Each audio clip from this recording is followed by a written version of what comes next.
The universe, as it turns out, is absolutely teeming with bureaucracy. One might assume that advanced spacefaring civilizations would have evolved beyond the need for endless committees, hierarchies, and tournaments to establish who gets to lord over whom, but one would be hilariously mistaken. Welcome to the 87th sector of the Galactic Confederation, where species jockey for position with all the subtlety of drunken peacocks. A mating competition at the tippy top of this cosmic pecking order sits the so-called apex throne, currently warmed by the posterior of Grand Champion Zix Varain of the Celestial Dominion, a fact he mentions approximately 37 times in any given conversation. The Apex tournament is the most sacred tradition in our enlightened Galactic Community. Drones Ambassador Plexor to a room of bored diplomats. What he doesn't mention is that this sacred tradition was invented roughly 200 years ago, when three intoxicated space admirals couldn't decide whose species had the most impressive cranial ridges. Now it's grown into an interstellar spectacle that determines everything from trade agreements to bathroom privileges. At Confederation meetings, the tournament itself is a series of increasingly absurd challenges designed to test strength, intelligence, adaptability, and most importantly, one's ability to look dignified while doing something profoundly undignified. Winners get to make decisions that affect trillions of lives. Losers get commemorative holograms and therapy vouchers. For the past 7 tournaments, champion Zixvan has dominated the competition with his 8 limbs, regenerative capabilities, and ego the size of a small moon. His species, the Vorlath, evolved on a planet with triple the gravity of Earth and atmospheric pressure that would crush a human like a soda can at the bottom of the ocean. Facts. He works into conversation with the persistence of a used starship salesman, which brings us to our protagonist, Laura Chen, who is currently being scanned, prodded, and generally treated like a particularly interesting lab specimen by Confederation officials standing at 56, with what these aliens consider an alarming lack of tentacles. She represents the newly discovered humans from the backwater planet Earth, classified as a Class 5 death world by horrified xenobiologists. You understand that participation could result in your immediate demise, chirps a cheerful blue alien with too many eyes. Your species' durability ratings barely registered in our preliminary tests. LRS smiles with all the warmth of a tactical nuclear strike. Fascinating. Where do I sign up? The gathered aliens exchanged nervous glances. Humans weren't supposed to volunteer. They were supposed to cower appropriately when informed of their place in the cosmos, somewhere between decorative plants and particularly clever space vermin. What the Confederation doesn't understand is that humans spent millennia trying to establish who's better than whom. On their own planet, they perfected the art of competitive pettiness long before they reached the stars. And Ray Chen, former mixed martial arts champion with a doctorate in xenobiology and a chip on her shoulder the size of Texas, didn't travel 27 light years to play tourist. The registration official, a gelatinous blob with surprising dexterity, reluctantly stamps her application position in hierarchy, unranked species. Classification, Deathworlder status, challenger. Then, with genuine concern in its vibrating voice, acts projected survival. Time 17 minutes, somewhere in the Grand Hall, champion. Zixvan laughs with his entourage, unaware that the comfortable universe he knows is about to be thoroughly upended by a creature with embarrassingly few appendages and alarmingly efficient predatory instincts. The Apex tournament is about to get interesting. Finally, news of the Deathworlder's entry spread through the Confederation space station faster than attacks ordered aliens lined the corridors as LRA made her way to the pre-ornament briefing, whispering and occasionally emitting distress pheromones. Is it true they eat other sentients? Hissed one tentacle diplomat to another. Worse, I heard they consume plant matter for pleasure, replied his companion with a scandalized wobble. Lie Raynard, them all mentally rehearsing Earth's motivation for this seemingly suicidal endeavor. 6 months ago, Confederation scouts had discovered Earth and immediately classified it as a hellscape: high gravity, extreme temperature variations, aggressive fauna, and humans a species that voluntarily consumed capsaicin for fun, and occasionally jumped out of perfectly functional aircraft. Instead of quarantining this obvious threat, the Confederation had extended a patronizing invitation to observe the tournament. Then, Ambassador Plex had made his fatal error during the diplomatic reception. He'd patted LRA's head and called humans adorably primitive but refreshingly spirited. Earth's diplomats had smiled politely. Then they'd nominated LRA their secret weapon with a particular talent for making arrogant opponents regret having a skeletal structure. Attentional participants, announced tournament director Chix Lore, a lanky creature with skin like polished copper. The rules are simple, probably too simple, for some of you. The director's eyes lingered on Lyra with the same expression one might give a toddler, holding nuclear launch codes. 3 trials mind might, and medal highest combined score, wins winners, advance losers. The director made a dramatic slashing motion across what LRA assumed was its throat. Receive participation trophies. The assembled aliens gasped for mind. You'll solve our most challenging puzzles for might. You'll demonstrate physical prowess for medal. You'll face your greatest fear.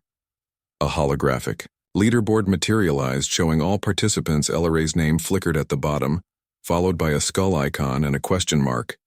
Where her odds should be, Champion X Warren, resplendent in ceremonial armor that made him look like a disco ball with anger issues pointed at Lyra. The Deathworlder has no place here. Her presence mocks our traditions. The rules allow any newly discovered sentient species. 1 challenger counted. The director consulting an ancient-looking tablet. Though historically, host decline after reading the waiver. I've read it, Lyra said, ignoring the section about potential molecular disassembly. Twice the champion's skin, a mosaic of iridescent scales, darkened with rage. The crowd backed away, sensing the equivalent of an interstellar diplomatic incident brewing. Your species hasn't earned the right to compete. You should be grateful we even acknowledged your existence. Lyra smiled. Years of customer service experience making her expression particularly terrifying to the gathered aliens were just excited to participate in this, what did you call it, sacred tradition. The tournament would begin. At dawn, as the aliens filed out making bets on how quickly the human would perish, None noticed Lyra studying the structural support beams of the station, calculating gravity differentials, or downloading the complete biochemical profiles of every competing species. She had precisely 16 hours to prepare to write the galactic hierarchy. It would be enough. The pre-ornament reception was held in what the Confederation considered a relaxed setting, a cavernous zero-gravity chamber filled with floating gorbs of intoxicating gases and melodic vibrations that made Lyra's mers tingle. Dignitaries from 17 sectors drifted about, their finery creating a kaleidoscope of colors that would give a honeybee a seizure. Zix Veron held caught in the center of it all, his 8 limbs gesticulating grandly as he recounted his victory in the previous tournament. And then I consumed the essence of the puzzle sphere while simultaneously solving the quantum riddle. He boomed, his entourage gasping appropriately. The judges had never seen such brilliance. Lyra anchored to the floor with magnetic boots that the Confederation had grudgingly provided, sipped her drink, a bioluminescent liquid that tasted like mint-flavored gasoline. The champion hadn't noticed her yet, which was precisely how she wanted it. Observation before engagement. The first rule of any combat champion. Vorin stood, nearly 8 ft tall. His exoskeleton gleaming like oil-on-water forearms ended in precise manipulators, while his lower limbs were thicker, clearly evolved for powerful leaping or crushing. Most interesting was the vibrant crest that pulsed along his spine, a clear indicator of biochemical reactions tied to his emotional state. Ah, the Deathworld graces us with her presence, he suddenly announced, his voice dropping to a theatrical whisper that nonetheless carried through the entire chamber. The floating dignitaries pivoted midair like synchronized swimmers. Zix Veron propelled himself toward LRA with disturbing grace, stopping just short of her personal space up close. He smelled like cinnamon and ozone. I've studied your species, he said, circling her, so soft, so vulnerable. Your world must be truly terrible to produce something so fragile yet so aggressive. A maintained eye contact which, according to her briefing, was considered either a profound honor, a death threat. In Vorlov culture. It has its challenges. But we manage. The champion's laugh sounded like marbles in a garbage disposal. You've barely managed space travel. Your infrastructure still relies on burning fossilized organisms. The gathered aliens tittered appreciatively, yet here I am, Lyra said with a shrug that made several nearby diplomats flinch. The champion's crest flared, crimson, a warning sign LRA had specifically hoped to provoke. Here you are indeed. A curiosity, a temporary diversion before I claim my 8th consecutive victory. He leaned closer, voice dropping. Withdraw now and I'll ensure Earth receives favorable trading terms. Continue and I cannot guarantee your planet's diplomatic standing. Threatening a competitor, Lig raised an eyebrow. Doesn't seem very champion-like. The slap happened so quickly that many observers missed it one moment. Zix Voran was looming imperiously. The next one of his upper limbs had struck Lyra across the face with a sound like a wet towel, hitting concrete. Dead silence fell across the chamber in Confederation culture. Physical assault at a diplomatic function was unprecedented. Even worse, it had been recorded by 17 different species neural implants. LRA slowly turned her face back to the champion, a thin line of blood trickling from her lip. She smiled. Thank you for the demonstration, she said quietly. I was wondering about the tensile strength of your exoskeleton. She wiped the blood with her thumb and flicked it away where it formed a perfect crimson sphere in the zero gravity. See you at dawn, champion. As she walked away, the collected dignitaries erupted into chaos. The Deathworlder had been struck and hadn't immediately died or fled worse. She had smiled, betting odds on the tournament were hastily recalculated across the station. The first trial mine began in what humans would recognize as an enormous fishbowl, filled with a breathable liquid that smelled suspiciously like overripe bananas. Contestants floated in suspended animation while neural interfaces projected puzzles directly into their consciousness. Deathworlders typically perform poorly here, commentator Grixnell explained to the broadcast. Audience of several trillion, their brains evolved primarily to detect predators and locate portable water, not to solve 11-dimensional probabilistic paradoxes. The commentator's smug certainty lasted exactly 7 minutes and 13 seconds, the time it took Lyra to complete the first challenge. That's impossible, wheezed Grisnow as the scoreboard updated. She must have broken the system tournament. Officials huddled in panicked consultation, eventually concluding that the human had in fact solved the puzzle. Legitimately, what they didn't know was that LRA had spent her formative years solving increasingly absurd captures just to prove she wasn't a robot compared to identifying crosswalks in blurry images. 11-dimensional paradoxes were refreshingly straightforward as contestants emerged from the mind trial. The leaderboard crystallized. Zix Voran still led, but by a margin so slim it might as well have been theoretical. LRA stood in second place, her skull icon now replaced with a question mark. And exclamation point, the human cheated, insisted a gelatinous competitor leaving a trail of indignant slime. Their species isn't psychically capable of, perhaps interrupted. Tournament Director Cheeksaw. We should proceed to the might trial before. Accusations require formal investigation. The might trial took place in what the Confederation considered moderate gravity, roughly twice Earth's pull. For most competitors, it was a brutal endurance test. For LRA, who trained in a gym that specialized in resistance training, it was Tuesday. Contestants must traverse the gauntlet of elemental challenges, announced the director. Air, fire, water, and stone. The gauntlet looked like someone had crossbred a military obstacle course with a theme park, and a nightmare. Contestants would face hurricane-force winds, controlled plasma bursts, crushing water pressure, and finally a climbing wall made of constantly shifting magnetic rock. Zix Voran went first, his exoskeleton gleaming as he battled through each element with practiced efficiency. His time 17 minutes 42 seconds, a new course record. When LRA's turn came, the crowd fell silent. The human approached the start line, wearing only the standard competition uniform. No breathing apparatus, no protective gear. Has the Deathworlder been informed that the atmospheric composition will shift during the trial? Whispered one official to another 7 times. Came the reply. She just kept nodding. The starting tone resonated, and Lyra sprinted into the air challenge, directly into hurricane winds that should have sent her flying backward.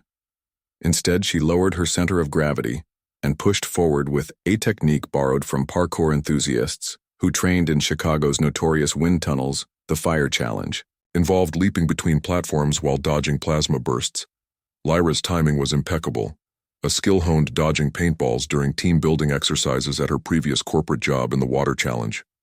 LRA demonstrated why humans had dominated Earth's oceans despite being embarrassingly ill-equipped for aquatic life. She held her breath for a duration that caused multiple monitoring systems to trigger emergency alerts. Finally, the Stone Challenge, where her rock-climbing hobby proved unexpectedly applicable to alien magnetic stone. She reached the summit in record time, gasping but triumphant final time. 16 minutes 59 seconds. The stadium erupted not in cheers but in confused, chittering, and alarmed pheromone releases. Director Bust and official. The human's vital signs. During the water section. I know, hissed the director, their cardiac muscle. Temporarily slowed to conserve oxygen. Apparently it's normal for them on the sidelines.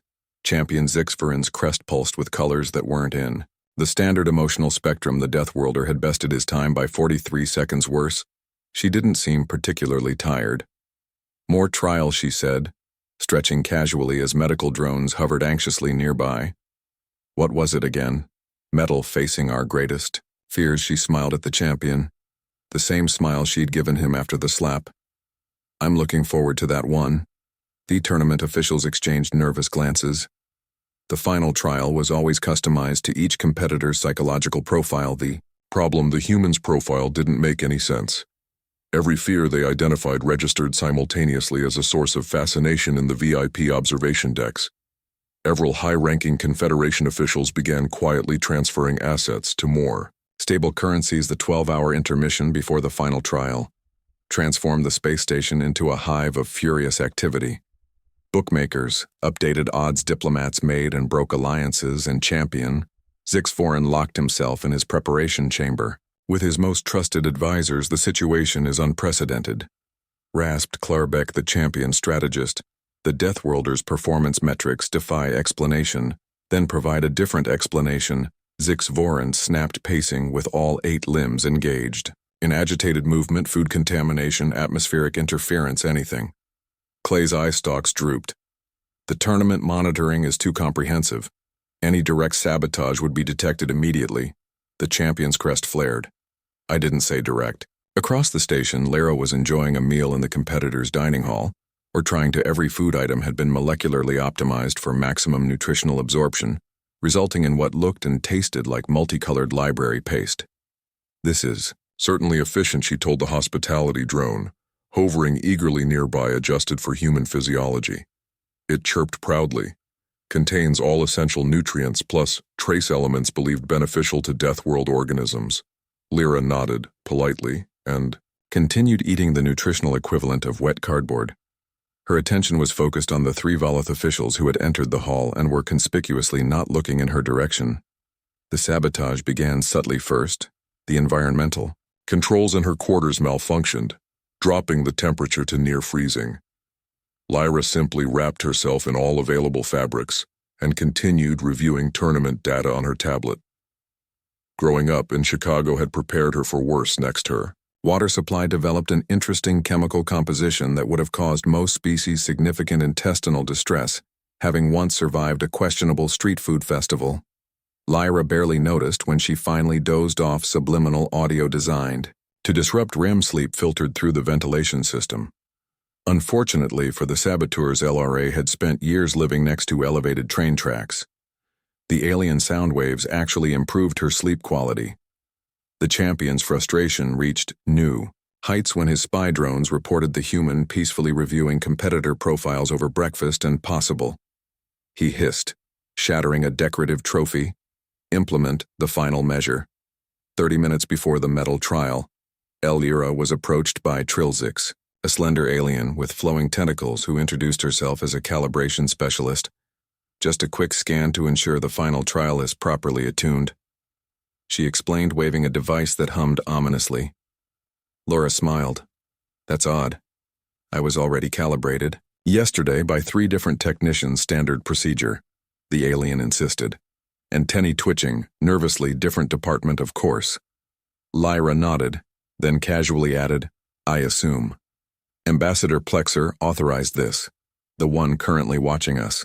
From behind that column, the mentioned ambassador, caught mid-surveillance, emitted a startled squeak and scurried away, leaving Trilix stammering excuses as she backed toward the exit. Word of the human's diplomatic acumen spread quickly by the time the final trial was announced. 4 different species had approached Lyra with discreet alliance proposals. The Volith monopoly on the apex throne has lasted too long. Whispered Ambassador Krilzor of the Vespid Collective, our trade routes have suffered for centuries, and our cultural exchange programs are perpetually underfunded. Added Representative Moxie Plar of the Silicon. Perhaps a new perspective would benefit the Confederation. Ryra listened attentively, mentioning neither Earth's specific interests nor her true motivation let them project their hopes onto her. It made for excellent cover. Meanwhile, in the arena, preparation chamber tournament, Director Kusakor reviewed final security measures. With growing anxiety, the station's power grid had experienced 3 unexplained fluctuations. 17. Formal complaints had been filed regarding potential rule violations, and most alarmingly, the Metal Trial's neural calibration system was reporting anomalous readings for both the champion and the human. Their fear responses don't make sense, the chief technician complained. The champion's readings indicate he's terrified of losing, obviously, but also of the color blue, and the human's deepest fear appears to be running out of coffee. The director massaged his cranial ridges. Just stop the child before something else goes wrong. As contestants were called to the arena, a junior official rushed in with a datapad. Director, we've detected unauthorized communication between the Champions team and the Metal Trial programming hub. The director stared at the evidence, then at the packed stadium, then at the interstellar broadcast feed streaming to trillions of viewers too late to stop. Now, he muttered, may the void help us all.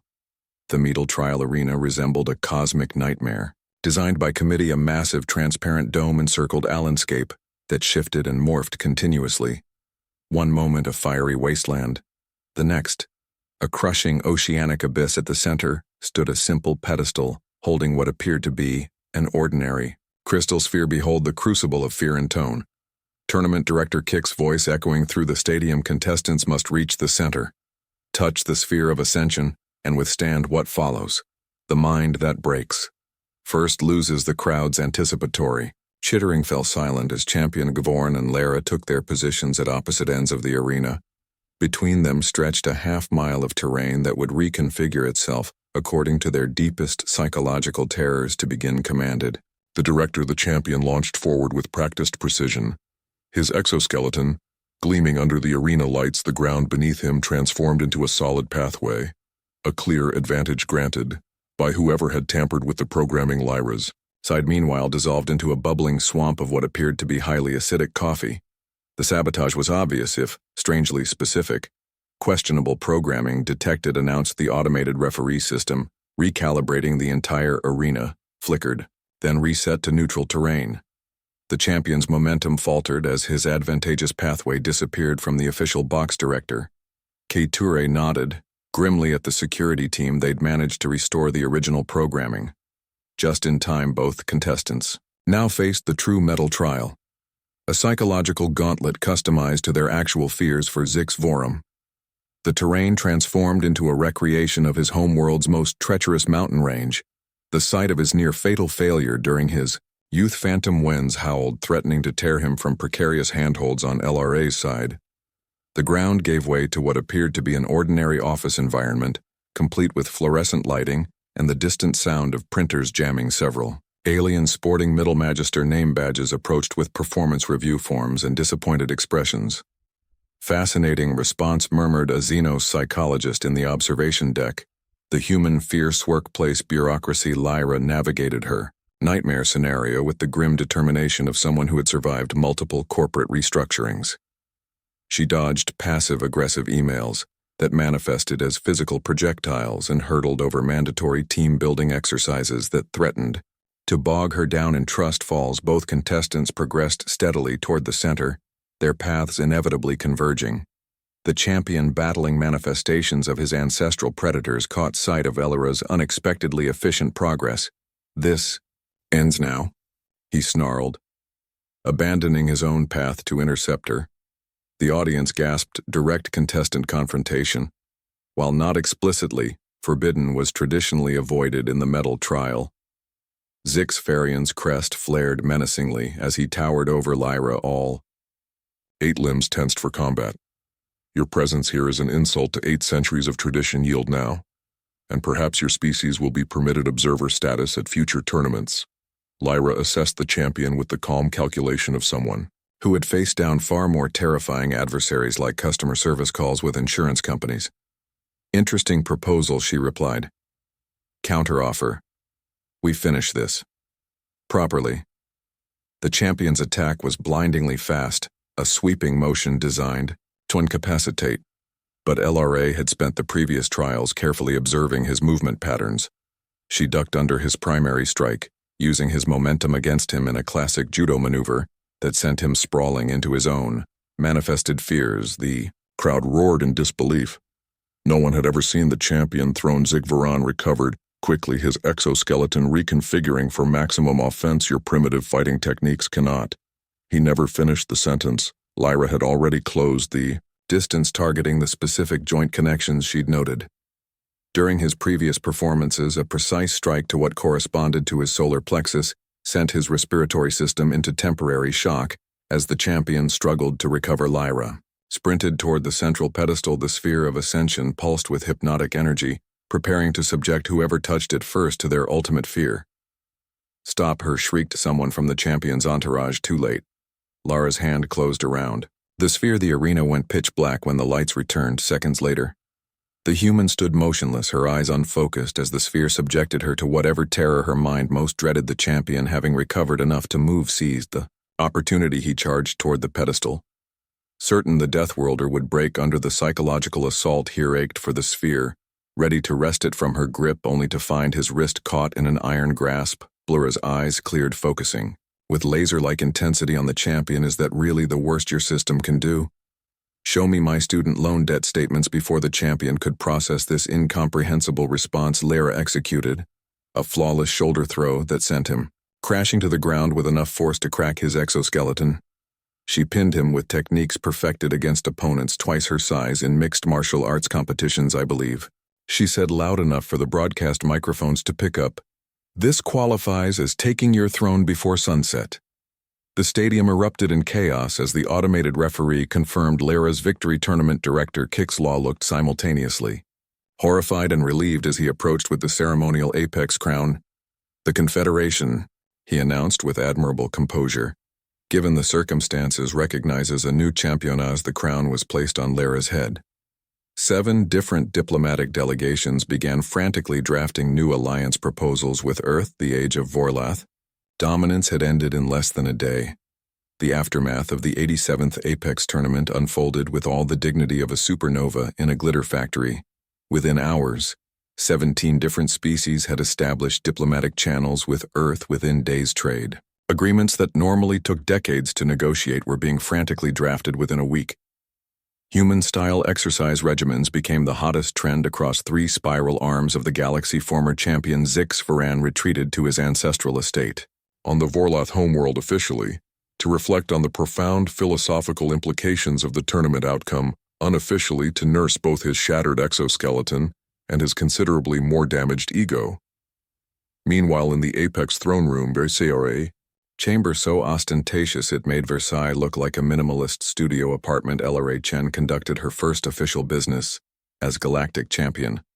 As my first decree, she announced to the assembled Confederation Council, I propose a complete restructuring of inter-seas classification protocols effective immediately. No world will be designated as deadly or primitive without comprehensive cultural exchange programs. The council members exchanged nervous glances. The human had been expected to demand exclusive trade rights or military concessions. Instead, she was proposing bureaucracy further. Lyra continued, I'm establishing a committee to revise the tournament. Itself, all species should have equal opportunity to showcase their unique adaptations without bias toward specific evolutionary paths. Ambassador Plexer, who had patted her head just weeks earlier, nearly fainted finally. Lyra said, eyes scanning the chamber. About that slap, according to Confederation law, the champion can demand appropriate compensation for unprovoked physical assault. I've decided what I want. The entire room held its breath. Earth will host next year's tournament. Pandemonium erupted. Hosting the tournament was both an unprecedented honor and a logistical nightmare. More importantly, it would bring thousands of influential aliens to the previously isolated Deathworld. Is this wise, whispered tournament director Key's law to his assistant. Their gravity alone will unincapacitate half our delegates. That's probably the point, the assistant replied. As the council session concluded, LRA slipped away from her newly assigned security detail, all 27 of them, and made her way to a secure communication chamber. After confirming the line was encrypted, she initiated contact with Earth mission. Accomplished, she reported. Tournament 1 diplomatic channels established and invitation extended. The response came from General Helena. Shao Earth's actual diplomatic representative, excellent work, and the secondary objective. Lura smiled. They have no idea the entire time they were so focused on my physical capabilities that nobody questioned why a primitive Deathworlder would have advanced degrees in xenobiology and interstellar politics, and the Confederation's technology impressive in some areas, laughably behind in others. Their FTL systems are generations ahead of ours. But their cybersecurity could be breached by an average teenager. I've downloaded their complete technological database. Everything from medical nanites to terraforming protocols. The general satisfaction was evident even across interstellar communication. Perfect. By the time they arrive for next year's tournament, we'll have studied their weaknesses and strengths comprehensively. There's one more thing, Lyad added. They're terrified of us, all of us, just for evolving on Earth. Good. The general replied, fear is a powerful motivator for diplomacy. After concluding her report, LRA returned to the lavish quarters assigned to the Apex champion. As she surveyed the absurd luxury, a bed designed for a being with 8 limbs, refreshment dispensers calibrated for 17 different biochemistries, and a meditation pool filled with what appeared to be liquid starlight, she couldn't help but laugh, all this because an arrogant alien had slapped her. The universe, as it turns out, is absolutely teeming with irony. One might assume that advanced spacefaring civilizations would have evolved beyond underestimating unfamiliar species or judging others by their own narrow standards, but one would be hilariously mistaken. The Confederation had discovered Earth expecting to find primitive organisms struggling on a hellish planet. Instead, they found humans, a species that had turned their death world into an advantage and their adaptability into an art form, as LRA donned the ceremonial Apex crown for her first official portrait. She allowed herself a small, satisfied smile. The slap had been insulting. Yes, but in the grand tradition of humanity's capacity for creative problem-solving, she hadn't just survived it, she'd leveraged it into galactic dominance. The Apex tournament would never be the same again. Finally,